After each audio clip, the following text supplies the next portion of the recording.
And right here you talk about God as a male. Why? Who's to say that male that God has a gender? How can something love me conditionally? That's not love. Love is unconditional, and if God loves me, then it is not sending me to eternal damnation. Instead, what you'll have to do is get fanciful and say, oh, but it's wonderful. No, it's wonderful. You're the one who can't live with chaos. I love chaos. Evolution, it is not. Social Darwinism has nothing to do with the creation. Darwinism is human. This atheist student questions God's gender and calls his love a lie. She challenges Cliff on miracles morality and meaning claiming life has purpose without God and that evolution explains it all. But Cliff fires back, arguing that without God, there's no true value. This might be his best debate yet. Who makes the stronger case, faith or skepticism? Let us know in the comments. Now let's dive in. I would like to ask you as an American Christian, do you feel victimized by the secularism in our society? I mean, do you feel that secularists are trying to take away your religion? That so, as an example, not allowing public school dictated prayer in public schools.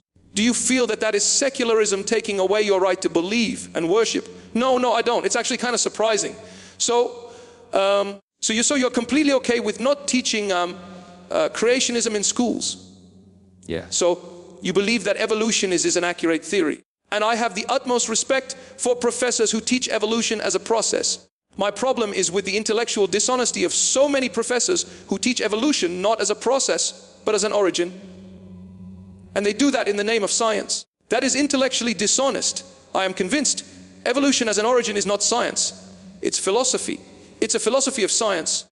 And I've had the privilege of debating several evolutionists who have pointed out very clearly that to try and use science to prove God is intellectually dishonest. And they've been equally honest to try and they've said, and to try and use science to disprove God is intellectually dishonest. I would say that you cannot compare faith, something that rests completely on a person's belief and not necessarily any need for evidence. You can't really compare that way of thinking that relies entirely on evidence. Faith is all about proving. And this is right. Science is about disproving. You can never prove something in science. You can only disprove or support. I disagree. My brother is involved in genetic research to help the body take in the new liver and kidney without rejecting it. He's a transplant surgeon and he does research. I can promise you my brother is trying to find out how to genetically manipulate things so that the transplants that he makes will be accepted by the body. So I view science as a tremendous, fantastic area of knowledge where we're trying to discover how to solve problems. We're not just trying to negate things. We're trying to follow the evidence. Where does the evidence lead? Right? And you do that by systematically testing in a way that you can either support or disprove, but can never prove. Yeah. Okay? So you can't compare faith and science. You can't use science to try to prove God, because how can you prove something with science? Science doesn't prove. It only supports or disproves. And God, by definition of faith, cannot be proven. It cannot be you can say, oh, well, interesting, you know, I feel God in me, right? I feel a spiritual connection. When I read the Bible, I feel that connection with something greater than me, right? But those are only feelings. Okay, and science can show them in an MRI. We're kind of talking about feelings earlier in love. And you can see that in MRI out. Okay, I would express it differently. I would say there is evidence that God exists. Not scientific evidence, but philosophical, rational, reasoning evidence. Order and design demand an intelligent mind. In my observation of life, 100 times out of 100, when I see order and design, it points me to a designer. A beautiful piece of art demands an artist. A delicious meal demands a chef. A magnificent building demands an architect and a builder. When I stand at the foot of Mount Rushmore, if I say, whoa, isn't it amazing the way the water dripped over the rock? Oh, there's George Washington. Abraham Lincoln. There's Teddy Rough-Rider Roosevelt. That's ludicrous. The order and design of Mount Rushmore demands a sculpture. Mr. Borgland, I think, was his name. See? Order and design, in my experience, demands an intelligent mind. If anybody tries to convince me that this sweater came about as a result of a hurricane passing through a cotton field, I don't agree. I got a real problem with that. I would definitely agree that you need a designer to create something as simplistic as a material object like your sweater.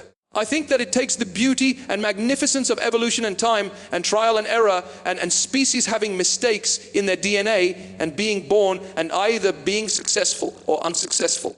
Evolution is design. It is a chaotic design and without your godly intelligence behind it. But it is nonetheless beautiful and can be shown through scientific exploration, because you cannot deny all of the evidence supporting evolution. There has not been a piece of evidence disproving the theory, and as a process, but not as an origin. See, the question is there an intelligent mind behind the process of evolution is not a scientific question. It's a philosophical question. So what do you think? Is it more reasonable to believe that behind the amazing process of evolution, there's an intelligent mind?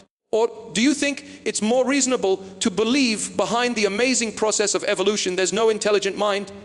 It's all just chance and fate. What's more reasonable? Reasonable or comforting? Reasonable and plausible? Reasonable. I think it is a lot more reasonable to think that to believe in a chaotic theory that things happen, instead of believing that there is this magical being in the sky that controls things, because where did that magical being come from? Okay, that's a great question. Obviously, Albert Einstein thought at one time, along with Aristotle and others, that the universe was eternal and therefore there's no need for God because the universe is eternal. The Big Bang Theory came along and showed, no, sorry, universe is not eternal. Universe is about 15 billion years old. Einstein was sharp. Einstein understood, if this is true that the universe is not eternal, it means there's got to be a God, a creator. Why? Why? Because everything that has a beginning has a cause. If the universe has a beginning, then the universe has a cause. So, is God eternal? Correct. God is an uncaused cause without beginning, eternal.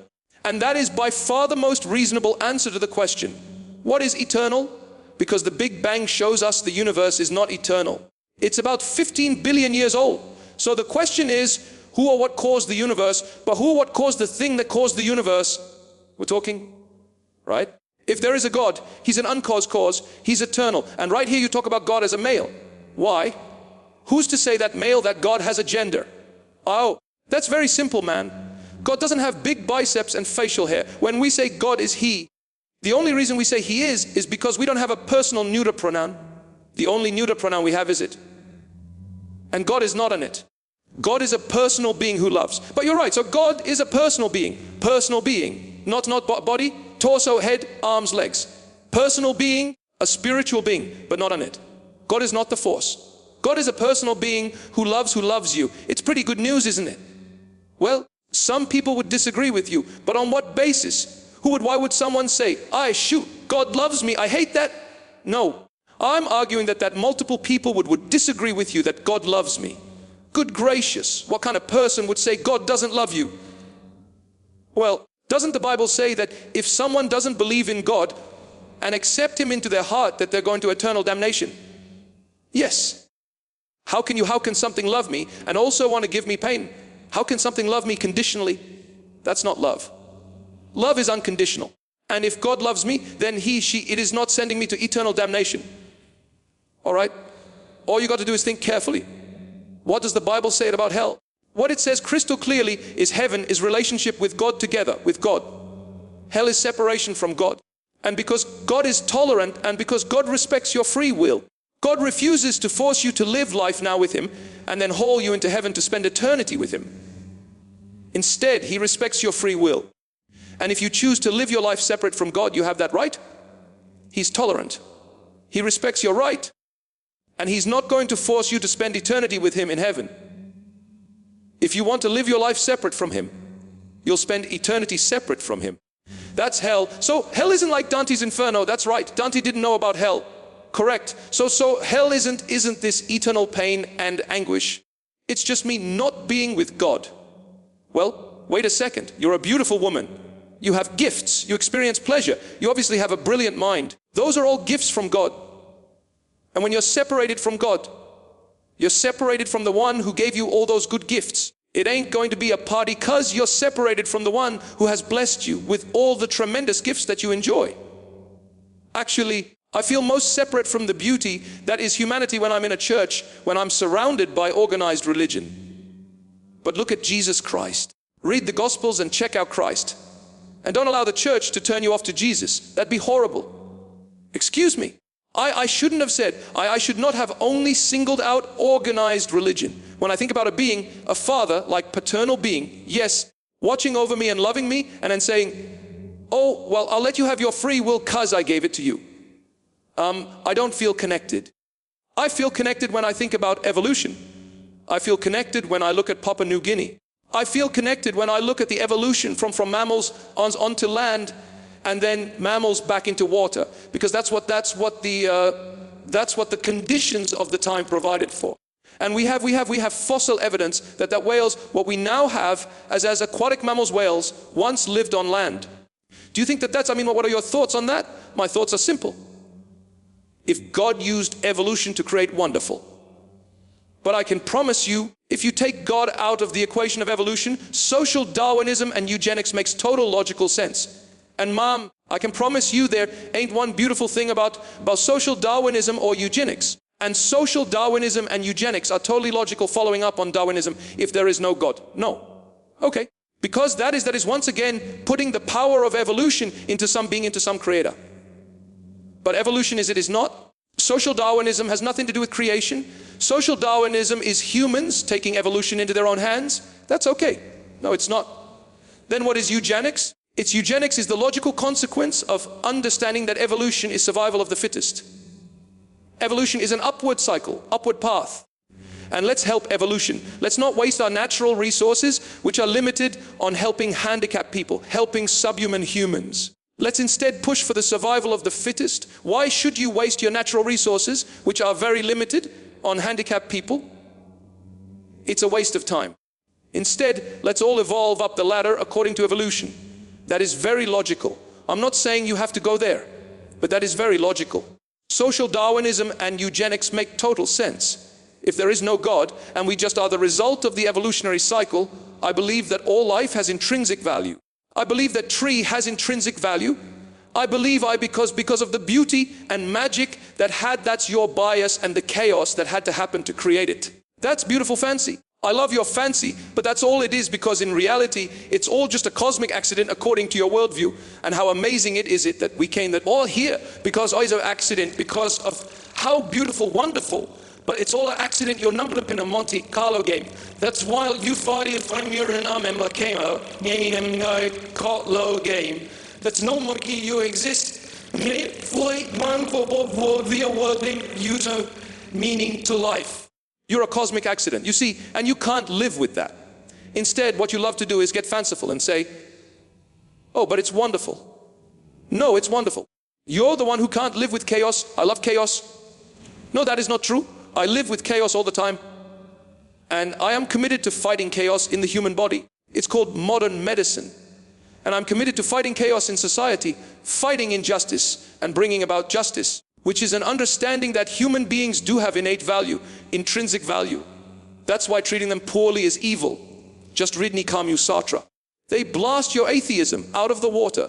They were atheists, but they blast it out of the water because they're logical, and they're saying, something, because there is no God, life is ultimately meaningless. So don't get fanciful and say, oh, but it's a wonderful meaningless experience.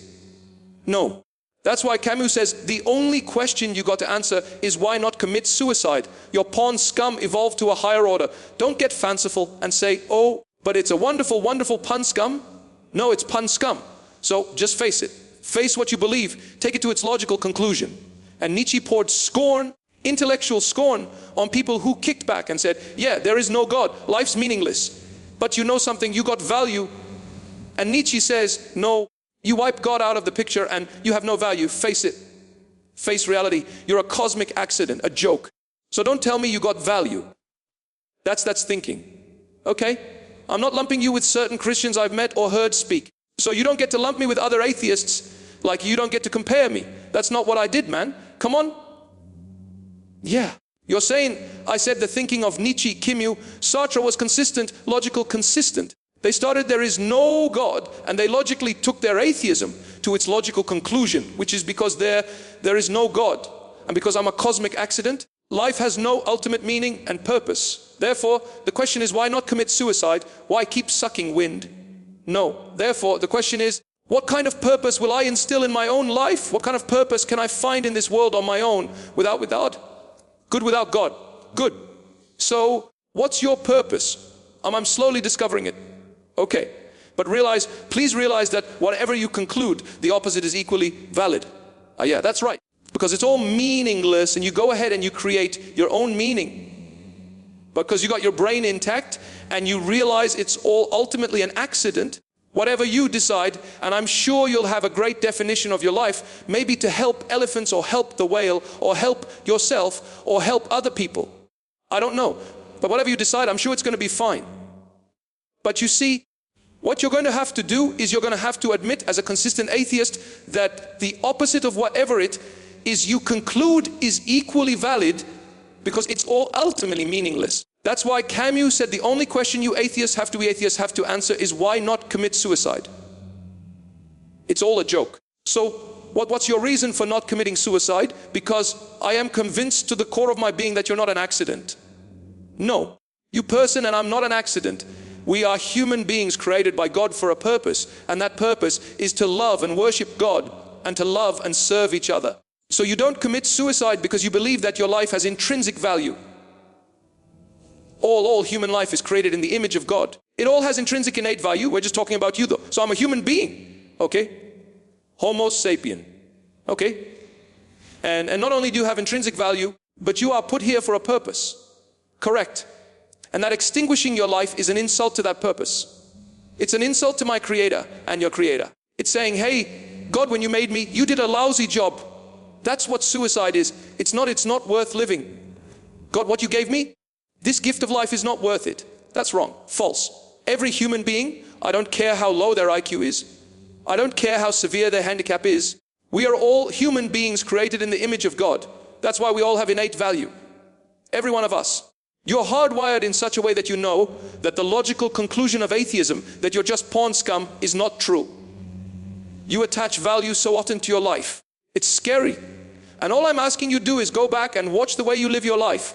Watch how you repeatedly attach value to your decisions, your priorities. I mean, it comes out beautifully.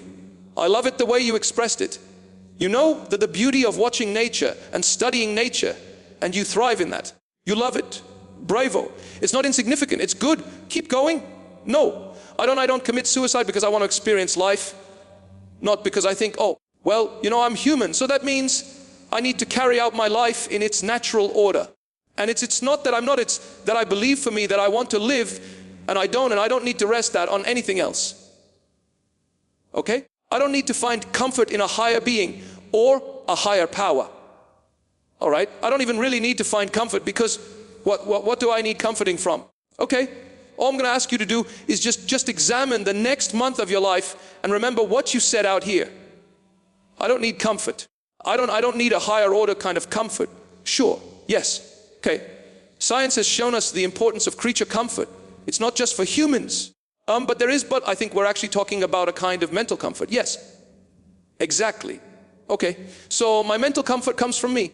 Your mental comfort comes from God. But what's to say that your mental comfort isn't actually coming from you and just your perception, and you're saying like God is comforting me? But how do you know it's not really just you comforting you?